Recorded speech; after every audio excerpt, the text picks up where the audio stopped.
네, 안녕하십니까. 부국부동산연구소 대표 안상중입니다. 오늘도 역시 그 재개발 지역의 어떤 입주자에게 대해서 설명을 해드릴 건데요.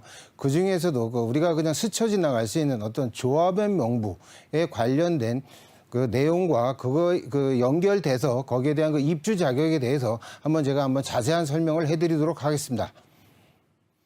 네, 재개발 지역 중에서도 많은 분들이 관심 갖고 계시는 한남 뉴타운의 이야기를 가지고 많은 분들이 관심 갖고 계시는 이 어떻게 해야 입주권을 얻을 수 있는지 그 자격 요건 따져볼게요. 대표님 바로 전해주세요.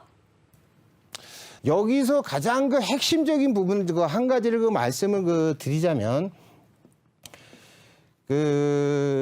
이 추진위원회와 그 조합 설립할 때 전 조합원이라고 얘기를 하는데 바로 이 전 조합원을 어떻게 구성하는 명부가 바로 조합원 명부다 이렇게 말씀드릴 수가 있겠습니다. 이 조합원 명부, 이 추진위원회와 이 조합을 설립할 때 이 조합원 명부에는요, 총 3가지의 사람들이 모여 있다 이렇게 말씀드릴 수가 있겠습니다. 첫째는 일반 조합원들, 입주 자격이 있는 조합원들, 일반 조합원과 그다음에 어떻게 보면 청산조합원이라고 그러죠. 어떻게 보면 도정법에서 기재하고 있는 어떻게 보면 재개발의 이유에서는 과소 필지를 가진 조합원들을 어떻게 보면 청산조합원이다 이렇게 말씀드릴 수가 있겠고, 세 번째는 역시 국공유지. 국공유지를 갖고 있는 나라, 정부나 어떤 관할 구청들이 갖고 있는 토지들, 이런 국공유지들 같은 경우들이 다 포함되어 있는 것이 바로 조합원 명부다 이렇게 말씀드릴 수가 있겠습니다. 조합원 명부가 이게 결성이 되면 이 조합원 명부에 있는 모든 명단이 입주권이 있는 게 아니고요. 입주 자격이 있는 조합원이 있고, 그 다음에 청산조합원이 있고, 그 다음에 나라 땅을 정부나 어떤 나라나 정부나 아니면 관할구청 같은 경우에는 입주 자격이 있다 하더라도 대부분에는 입주 자격에 대한 어떤 권리를 행사하지 않고요.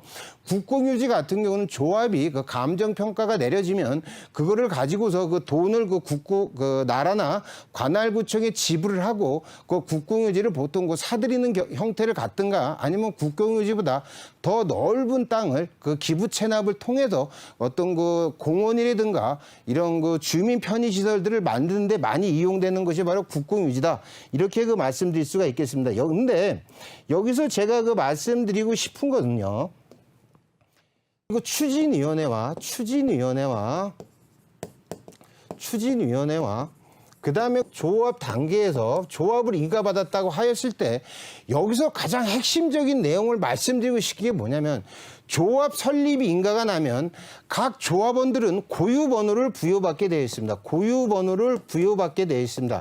이 조합원들의 어떤 고유번호는 한남 뉴타운 5구역 같은 경우는 1번부터 해서요, 약 1,500번까지 이렇게 편제가 되어 있는데 이 안에 청산조합원과 국공유지가 포함이 되어 있습니다. 근데 여기서 중요한 것은 뭐냐면, 조합 설립 인가가 나기 전에 가령 홍길동이라는 사람이요. 홍길동이라는 사람이 조합 설립 인가 전에 5구역 내 A 필지와 B 필지를 갖고 있었을 때 홍길동이라는 사람은요, A 필지와 B 필지, 각 구역 내에 이쪽에 A 필지가 있고요. 이쪽에 B 필지가 있다 하면은 이 사람은 동일인이기 때문에 한 세대를 가진 사람이 두 필지를 갖고 있으면 조합 설립 인가를 받았을 때 A 필지와 B 필지에 두 개의 필지지만 홍길동이라고 하는 사람이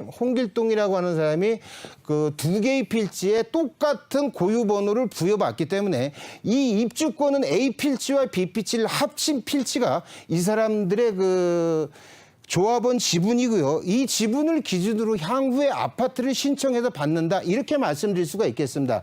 근데 오늘 가장 핵심적이고 제가 현장에서 많이 질문을 받는 거는요. 이 홍길동이 심청이라는 사람이 만약에 있다고 했을 때 이 심청이라는 사람은요. 조합 설립 인가 전에는 C 필지를 갖고 있었습니다. 근데 향후에 C 필지를 갖고 있었을 때 이 심청이라는 사람이 C 필지를 조합 설립을 갖고 있었을 때 이 조합원의 번호가 500번이었습니다. 500번이었는데 이 사람이 조합 설립인가 이후에 좋은 물건이 나와서 D필지라고 하는 거를 또 구입을 했습니다.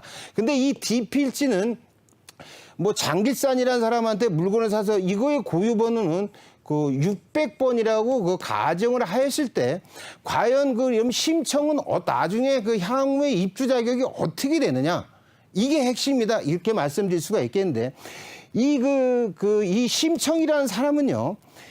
조합 설립 전에 C필지를 받았고 C필지 500번짜리를 받았고 조합 설립인가 이후에 D필지 600번을 받았다 했을 때 이 두 개 중에 하나를 아무 때나 조합원 그 분양 신청일 전까지 즉 관리 처분인가 전까지 하나를 매도하게 되면 입주권을 유효하게 받을 수 있다 이렇게 설명해 드릴 수가 있겠습니다. 따라서 그 구역에 가보면 이 홍길동이라는 사람은 조합 설립인가 전에 물건을 두 필지를 갖고 있었기 때문에 이 사람은 자동 합산 필지는 두 개지만 이 사람은 고유 번호인 만약에 450번이라 그러면 A 필지도 450번이고 그 B 필지도 450번이지만 이 심청이라는 사람은요 조합 설립 전에 C 필지 500번을 갖고 있었고 조합 설립인가 이후에 D 필지를 샀다면 둘 중에 C 필지나 D 필지 아무거나 그 조합원 분양 신청일 전까지 이거를 매매를 한다 그러면 이거를 구입한 그 매수자들은 유효하게 이 심청이라는 사람의 고유 번호를 그 양수를 하는 거기 때문에 입주권에는 아무 그 이상이 없다 이렇게 설명해 드릴 수가 있겠습니다.